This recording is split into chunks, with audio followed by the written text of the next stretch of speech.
For me, Places for Growth is about making sure that we have the civil service represented all around the country.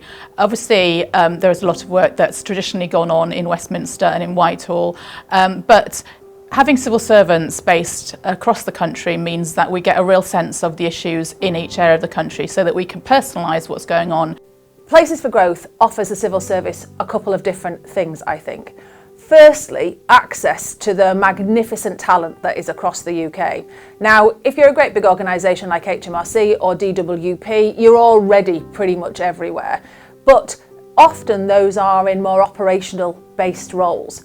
The civil service offers opportunities for IT, for accountants, for HR people, for policy.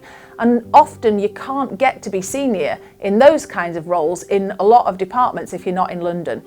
Places for Growth is going to mean that there is a strong commitment to being able to be senior across all the professions and all the organisations, no matter where you are.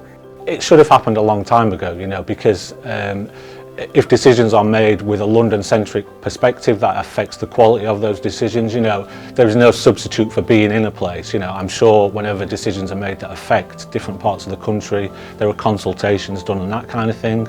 But there's no substitute for being there and having people whose day-to-day lives are based in those places. I think it's really important for people to feel connected to their government and feel like their government does things for them and for their area. And I think we're seeing that across the world, across the Western world particularly, that people perhaps feel a bit more distant from their government. It probably feels like government acting upon them rather than acting for them. And the only real way you can sort of counteract that is by setting up government all over the UK. Yeah, I think diverse government is good government because it's important that we represent and reflect the society that we serve.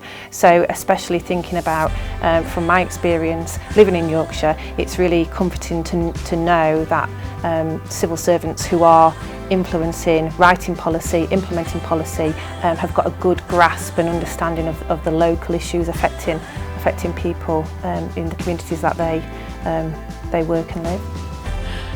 By having many more jobs in the region of many different kinds at all levels of seniority, that means that we're able to get some really great people who see this as their career, who can develop their skills in the civil service and don't feel like in order to progress they maybe go and work for another part of the public sector or part of the private sector. So it's a win-win for everyone, I think.